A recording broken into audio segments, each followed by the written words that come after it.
بڵاو ماسۆنێت چییە؟ ئایا ئەو ڕێکخراوە عنکەبوتیەیە کە هەموو دنیای تەنیوە؟ ئایا ئەو ڕێکخراوەیە کە وەک مسلمانان ئەڵێن هەموو پیلانەکانی عالەمی ئیسلامی و هەموو گیر و گرفتەکانی عالەمی ئیسلامی لەژێر سەری ماسۆنێتە؟ یاخود ماسۆنێت خەیاڵێکە ئێمە دروستمان کردووە بۆ تەبریرکردن و تێپەڕاندنی هەموو شکستەکانمان لە مێژوو و لە ئێستاشدا. بینەرمان. ئایا هێزێکی نەهێنی و دەستێکی نادیار لە جیهاندا ڕووداوەکان ئاراستە دەکات؟ یان ڕووداوەکان بریتین لە ویست و خواستی کۆمەڵێک کەس و گروپ کە لە پێناو ئاوانجێکی دیاریکرا و بە خەرجکردنی کات و پارە و سەرمایە بۆ بەدیهێنانی بەرژەوەندی دەخڵکێنرێن؟ ماسۆنیە دیافری ماسۆنەری یەکێکە لەو دیاردە و پرسانەی کە لە مێژووی دوور و نزیکدا وەک شتێکی سیر و هێزێکی پەنهان سیر کراوە کە کۆی کارەسات و پلانەکانی خراوەتە پاڵ و لە هەر شوێن و وڵاتێک سەرکەوتن و نسکۆ یان شۆڕش و ڕاپەڕین یان کودەتا و گۆڕینی دەسەڵات و تەنانەت دیاردەیەکی کۆمەڵاتیش ڕوویدا بێت دەخرێتە پاڵ ئەم گروپیان ئاراستەیە. زۆرجار تێکەڵ دەکرێت بە پرسی ئاینی و بەتایبەتی کێشەی جوولەکە و لە جیهانی ئیسلامیدا وەک تەوژمێکی دژە ئاینی و دژە کۆمەلگا سیر دەکرێت و بەشێکی زۆری نەهامەتی و کارەساتەکانی ئیسلام و موسڵمانانی دەخرێتە ئەستۆ.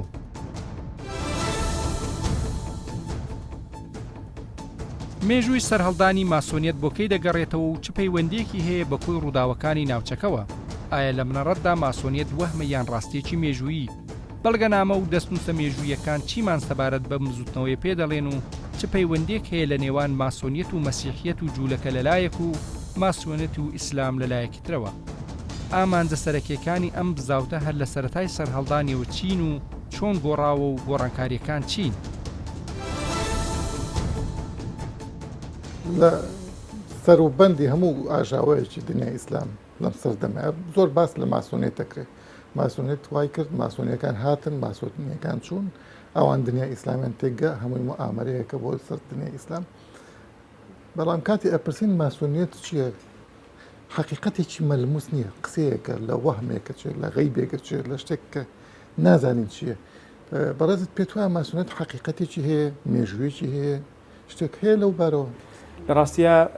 ئەوان ماسۆنیەکان وشەی ماسۆن بەمانای بیناساز دێت، ئەوان خۆیان دەبنەوە سەر ئەو بیناساز و ئەستاکاریان ئەندازیارەیە کە بەسەر دروستکردنی پەیکەریان پەرستگای حەزرەتی سولەیمان ڕاگەیشتووە لە سەر زەمینی پیرۆز لە بەیت المەقدس و پێیان وایە ئەو یەکەمین کەسە، یعنی بۆ ئەو دەگەڕێتەوە، سەرەتاکانی بۆ ئەو دەگەڕێتەوە. هەرچەندە لە دەستوری ماسۆنی کە لە ساڵی 1923 نووسراوەتەوە لەسەر دەستی جەیمس ئەندەرسۆن، ئەو پێی وایە کە دەگەرێتەوە بۆ پێشتر بۆ سەردەمی تۆفانی نوح و توانی هەر لە ئەندەرسۆن خۆیەوە دەست پێ بکە. بەڵێ من دەمەوێت تەکیل لەسەر ئەوە بکەمەوە کە بۆ تێڕوانینەکەی تری دووەم کە تێڕوانێکی بابەتی و ئەکادیمیە بریتە لەوەی کە بزاوی ماسۆنیەت بزاوێکی تەڕادەیەک نوێیە لە مێژووی نوێ سەری هەڵداوە، هەرچەندە بە شێوەیەک لە شێوەکان دەکرێت ڕیشەکانی ببینینەوە لە ناو دەستگایەکە یان ڕێخستنێکی سەربازیە کە لە سەرەکانی ناوەڕاست بەتایبەتی لە دوای جەنگی یەکەمیان لە دوای جەنگی یەکەمی خاچیەکانیان لە شکێژی یەکەمی خاچیەکان لە ساڵی 1990 و لە سەرەتاکانی سەدەی 12 زاینیە خاچپەرستەکان لای خۆمان زیاتر خاچپەرست بەڵێ بڵێن خاچپەرست بەڵام هەڵەیە خاچی یان کروسی باشترە چونکە ئەوان خاچی بوونی پاڵپشتانی چۆ خاچیان نەدەپەرست بەڵام پاڵپشتی خاچ بوون. لە ڕاستیە ئەوان ڕێکخراوێکی سەربازیان هەبوو بۆ ڕێنوێنیکردنی حاجیان، کۆکردنەوەی کۆمەک بۆیان، ڕێبەریکردنیان و ئاراستەکردنی و یارمەتیدان و هاوکاریکردن و کۆمەکردنیان. ئەوانە پێیان دەگوتن سوارچاکانی پەیکەریان پەرستگای سولەیمان کە پێڵێن سوارچاکانی داویە لە مێژووی سەرەکانی ناوەڕاستە. دواتر تەمەنەوە نزیکەی 200 ساڵێک بەردەوام بوو، پاشا کلیمنتی سێم لە ساڵی 1312 قەدەغەی کرد، چونکە پاشەوەی کە فەسادێکی زۆر لە نێو ئەو دەستگایە بڵاو بووە و زۆر دەوڵەمەند بوون بە یارمەتی فیلیپی چوارەم پاشای فەڕەنسا ئەم دەستگای قەدەغە کرد و دەستیان بەسەر سەرۆت سەمانەکانیان ناگرت. لێکۆڵەرانی ئەم بوارە پێیان وایە کە وەستاکاران و بیناسازانێک کە لەنا ئەو دەستگای ئیشیان کردووە و کاتۆدڕائیە و قەڵان دروست دەکەێتە سەرەکانی ناوەڕاست لە نێو ئەوانە یەکەم جار ئەو تەنزیمە ئەو ڕێخستنە سەری ئەندرسۆن خۆی مەسیحیە جوولەکەیە، ئەندرسۆن مەسیحیە پیاوێکی ئاینی مەسیحی بۆ لە سکۆتلەندا. بەڵام بۆچی ماسۆنیەت زیاتر بە زایۆنیزمەوە بەسترێتەوە کە لێرەوە؟ لە ڕاستی ئێمە دەبێت یەک شت بزانین کە قوڵایی پێکەوەبوونی مەسیحی و جوولەکە قوڵایەکی تەڕادەیەک بەستراوەتەوە بە کتێبی پیرۆزیشەوە، مەسەڵەن کتێبی پیرۆز یەکینەوە کتێبی پیرۆز مەسەڵەن لە لای مەسیحیەکان تەوراتیش پیرۆزە و ئینجیلەکانیش پیرۆزن. بۆیە ئەم ڕیشاژۆیە شتێکە قابلی لێک زیاکردنەوە نیە. ئەوەی کە گرینگە بۆ ئێمە ئەوەیە کە بیزانین لە ڕاستیە لەلایانی مێژوویەوە گەشەکردن و دەرکەوتنی فراوانی ماسۆنی لە نیوەی یەکەمی سەدەی هەژدەیەمە 1970 تا 1950 دواتر بەرەبرە بڵاو بوونەوە تەشایان کرد بە ئەوروپا و بە ئەمریکادا. بەس ئەهدافەکانیان چی بووە یانی بڵێن وەک لە دەستورە ئەو دەستوری کە ئەندرسۆن ئەو دەستورە زیاتر دەستورێک کە لە ڕەهەندی مێژووی زۆرتر تێدا زاڵا باسی ئەوە دەکات کە ڕیشەکەیان کۆنایی سەردەمی تۆفانی نوحا دواتر سەردەمی سولەیمانە و ئەوانەیە بەڵام تەسیسی ئوستورەیەکە بۆ ئەوەی کەتی زۆر جەختی لەسەر دەکەن ئەڵێ ئێمە ڕێکخراوێکی برایانەین برایەتی مرۆڤایەتی کارکردن لەسەر هاوکاریکردنی یەکتر دەستگیرۆیکردن بەهانە هاتنەوەی خەڵک و دروستکردنی ڕوحێکی ئینسانی باڵا بەدەر لە دینیشی دیاریکراوە بەدەر لە جوگرافیایشی دیاریکراوە ئەوان بەو دروشوە سەرنجڕاکێشانە دەستیان پێکردووە و لە سەدەی 19 بە تایبەتی ئەوان کاری یعنی خێرخوازیان کردو لە 1970 بۆ 1970 زاینی زۆر کاری خێرخوازی بە تایبەتی لە ئەوروپا و لە ئەمریکا کراوە بە ناوی ئەوانەوە بەڵام ئەوان لە ڕاستیدا دواتر لەسەر هەمان ئەو ئامانجانە نەمانەوە و سەری کێشا بۆ سەر شتی ئیشکالەکە لەوەدا ئەوان و ڕێخستنێکی نهێنی لەناو کۆمەلگای ئەوروپیدا بڵاوبوونەوە هەر ئەوە شوای لە یەکێک لە پاپایەکانی مەسیحی کرد کە ناوی پاپا کلیمەنتی 12 کە لە ساڵی 1932 مەرسومێکی بابەوی دەرکا بە قەدەغەکردنی ماسۆنیەت دەری کرد کە ناکرێت ئینسان مەسیحی بێ و ماسۆنی بێت ماسۆنی دینێک نەبووە دەڵێ ماسۆنێت ئێستاش دین نییە خۆی ناکرا بە بەدیلی دین و پێی وایە ئەوان ئەسڵ لە پێگەکانی خۆیان لە مۆڵگەکانی خۆیانە پێیان وایە دووشت زۆر گرنگ نییە باز بکرێتیان دینە و ئەوتر سیاسەتە باشەمان بەسەبا بینە سەر عالەمی ئیسلام خۆمان وەکتی قەتدرێ لە ناو دنیای ئیسلامە کەسایەتی دیارەکان ئەدرێنە پاڵ ماسۆنیەت مثلا جەمالەدینی ئەفغانی محەممەد عەبدە عەبدوڕەحمانی کەواکیبی تەنانەت سەید قوتب تەنانەت ئەمە لە ئەوڵاوە شەرەفێک باس کراوە ینی مشکلە نەبووە بەس دوای ئەکرێت تۆمەت مثلا ئێستا لە حاڵە حازرا هەم ئیسلامیەکان هەر کەسێک بیانەوێت تاوانباریکەن ئەڵەن ماسۆنی بووە هەم ئەلمانیەکانیش بە هەمان شێوە بۆ نمونە ئێستا لە میسرا کە دژە ئیخوانیکی زۆر بەڕێگاوەیە مثلا چەندین نووسرا و نووسری کە حەسەن بەنا ماسۆنی بووە یا سەید قوتب ماسۆنی بووە پێتوە لە عالەمی ئیسلامە بەو شوێ بڵاو بوونەتەوە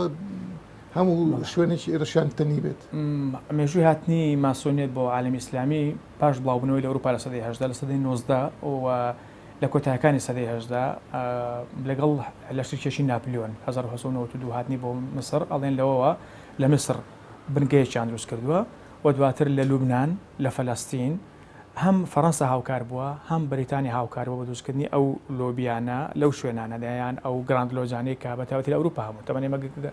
کۆنترین گراندلۆجی ماسۆنی لە سکۆتلەندایە بە ناوی گراندلۆجی ماری کە لە 1999 ئەڵێن هەیە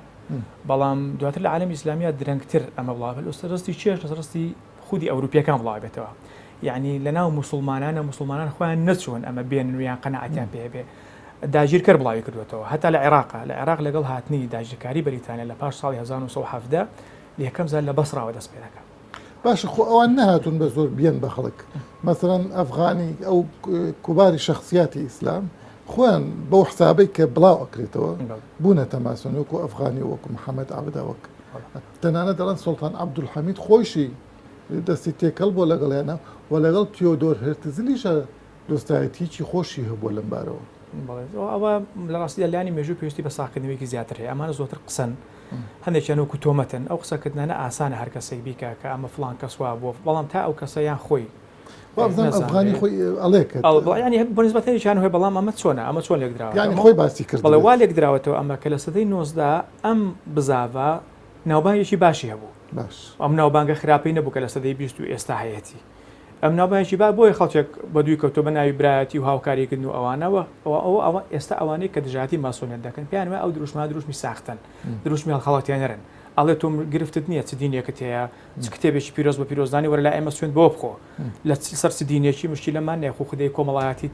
چۆنە گرفتمان نیە لەسەر چنەتەوە ڕەگەزێکی گرفت نییە بۆچی ئیسلام و موسڵمانان ناتوانن بەرپرسیارەتی شکست و نسکۆکانیان بخەنە ئەستۆی خۆیان و پیاوانی ئاینی بەردەوام جەخت دەکەنەوە کە ئیسلام لە بەردەم پیلانجێڕیدایە و ماسۆنیەت هەمیشە لە بۆسەدایە بووی ڕۆڵی مامۆستایانی ئاینی و مزگەوتەکان چییە لە تۆقکردنەوەی ئەم بۆچوونە ئەگەر ڕاستە ماسۆنیەت پیلانجێڕی بۆ شێواندی ئیسلام و لە ناوبردنی دەکات ئەی تاکی موسڵمان چۆن لە بەرامبەری داڕادەوەستی و بەرپەرچی دەداتەوە ئایا ئەگەر ماسۆنیەت وەک هێزێکی شەڕەنگێز پێناسە دەکرێت هێزە چاکەکارەکان کامانن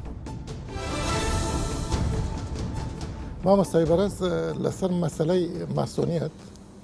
ینی سێرەکەن زۆر باسە کرێت زۆر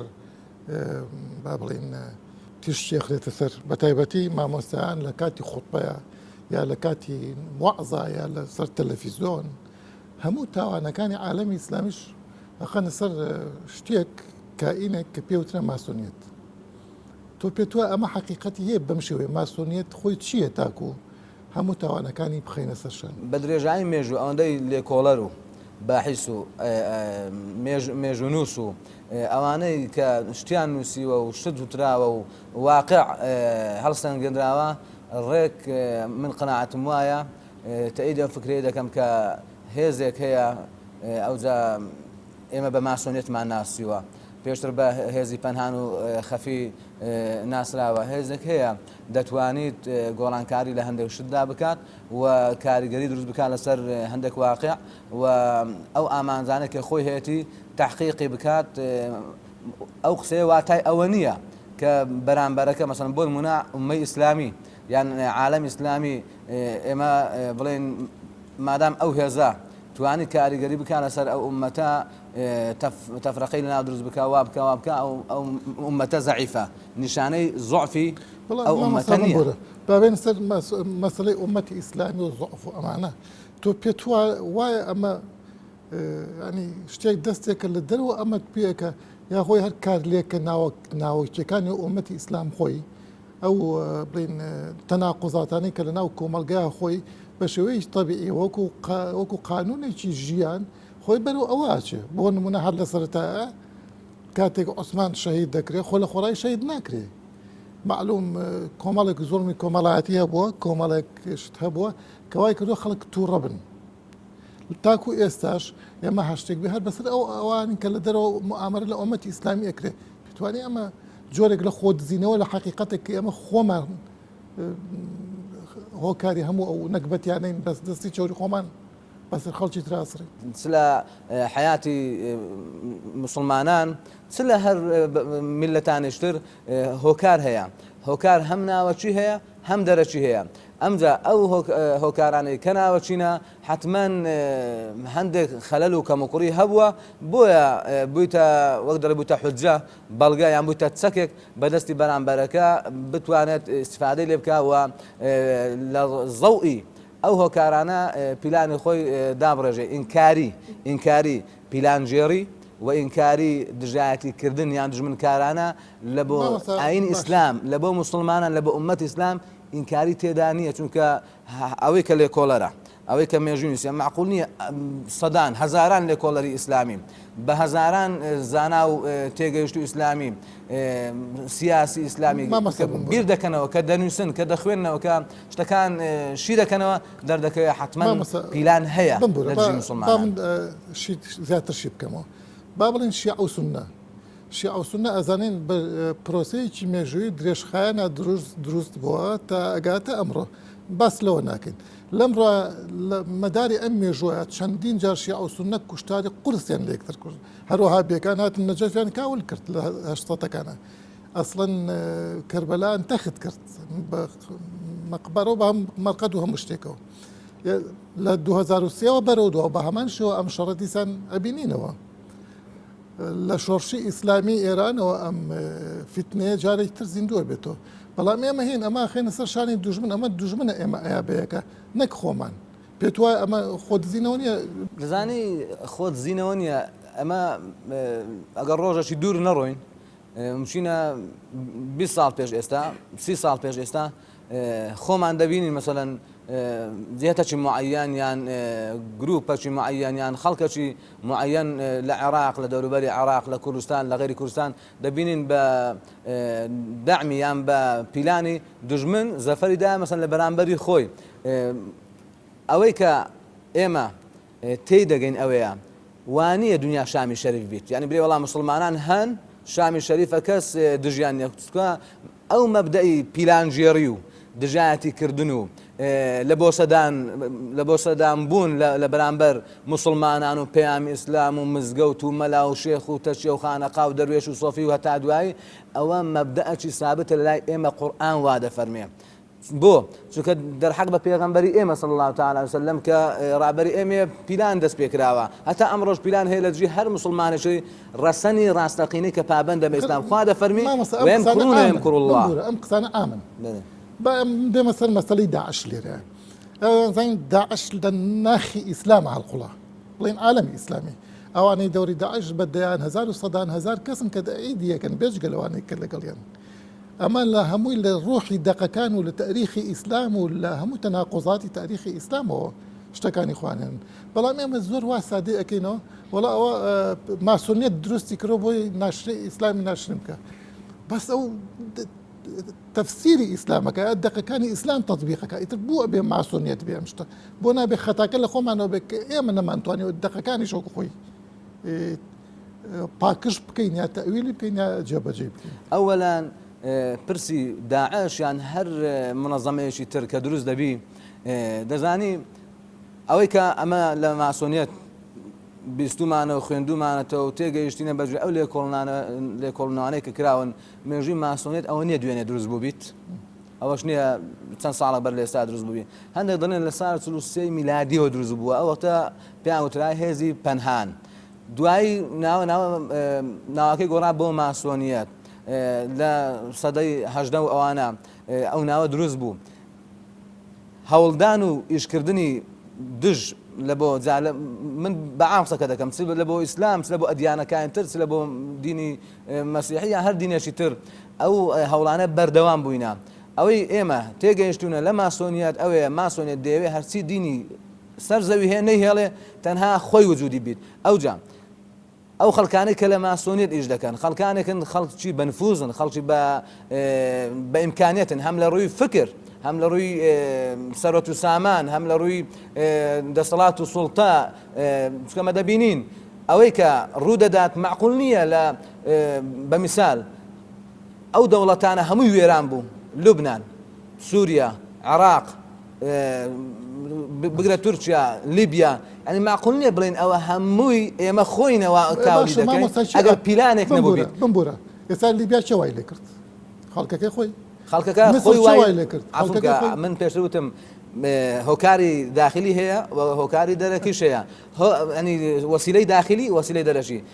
ئەوەی کە لە لیبیا ڕوویدا هەندێک وەسیلە هەبوو ینی هەندێک سەبەب هەبوو لە داخلی بەڵام بەرتەقای ئەوە نەبوو کە ئەو پیلانە گەورەیە لە دژی ئەو دەوڵەتە دانرا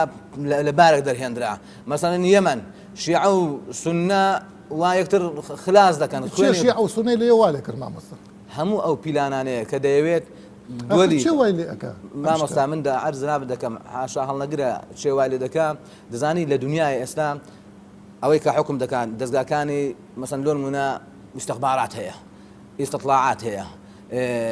هەندێک قووەت هەیە لە هەموو دنیاە ئەوە حاشا هەڵنەگرە ینی دزینەوە نییە لەوە لە هەموو دنیا لە هەموو دەوڵەتان قووەتێک هەیە قووەتی خەفیە ئەو قووەتە خەفیە چ ناوێش لێدنی ناوی لێدنی استخبارات ناوی لێدنەی ماسۆنیەت ناوی لێدنەی استطلاعات ئیطلاعات نازام چی ئەوانە بڕوا بکە ئەوانە ئومورەکان دەژێڕن ماسۆنیەت تا چەندە کاریگەری هەیە لەسەر سیاسەتی جیهانی و پەیوەندی نێودەوڵەتیەکان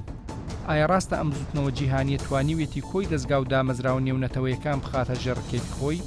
یان ئەوە تەنیا پاساوێکە و ئەوەی لە سیاسەتدا ڕۆڵ دەبینێ هێز و پرۆژێ و کاملایەن بتوانێت زۆرترین ڕادەی عەقلانیەت و سەرمایە لە پێناو پرۆژەکانیدا بەکاربێنێ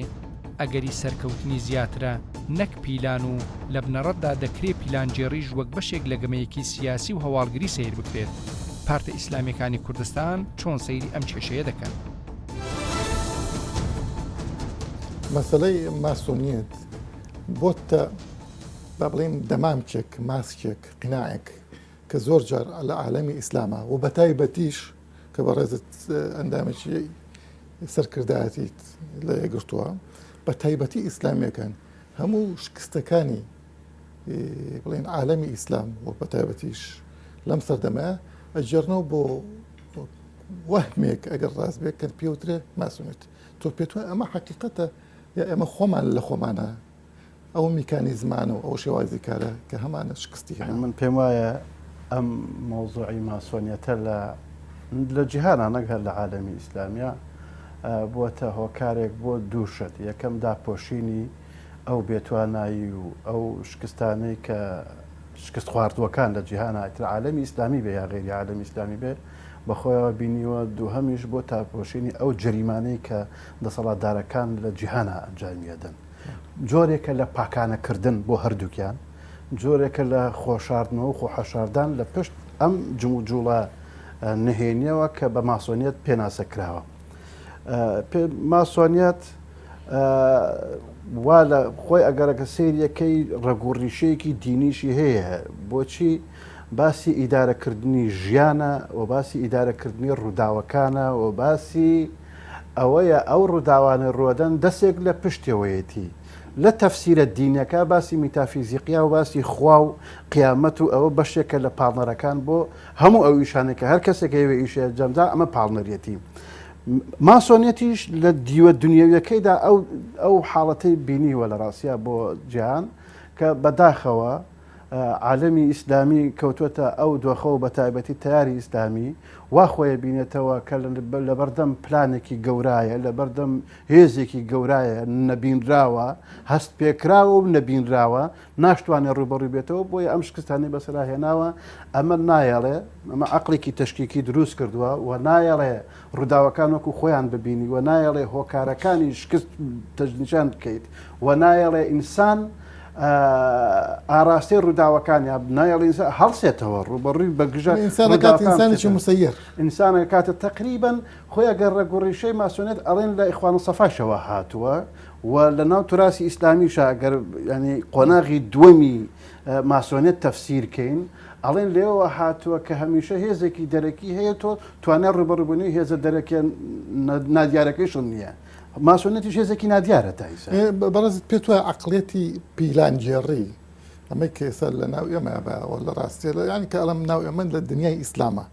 ئیتر مەرجە حرەکاتی ئیسلامی یا ئەلمانی ئەلمانیەتەکانیش زۆرجار ئەلمانیەکانیش زۆرجار هەمان ئەو گەمەیەکەن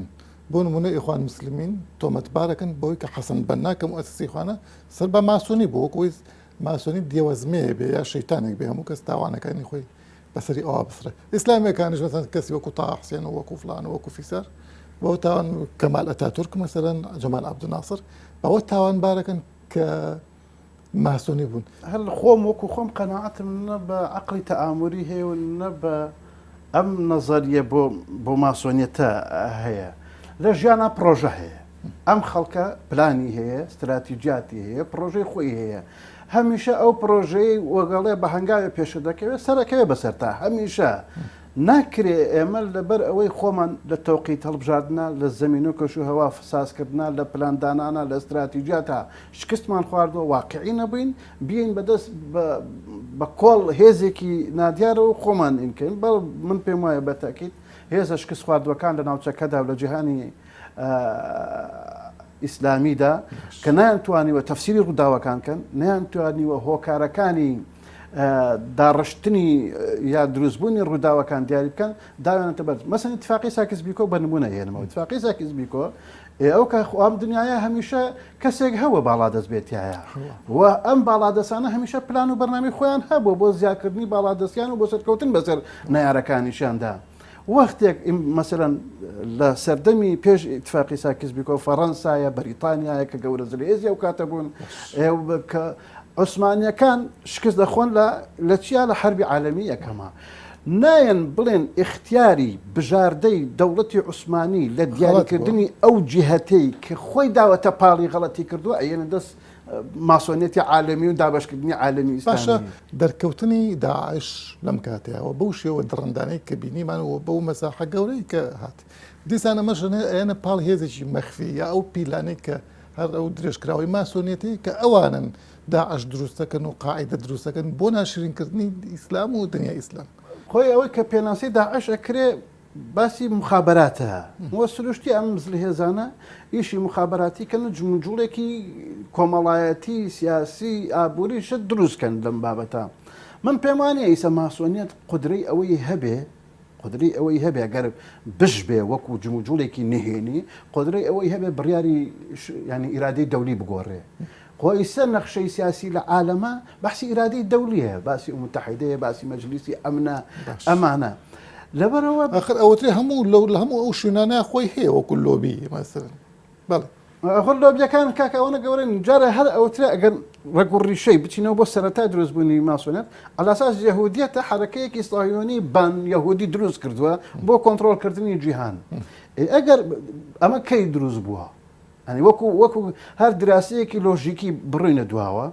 ئەمە لە سەردەمی کۆنا دروستەوە بەعزێکی هەیدەنە سەر زاین و ئەمانە دوای زاین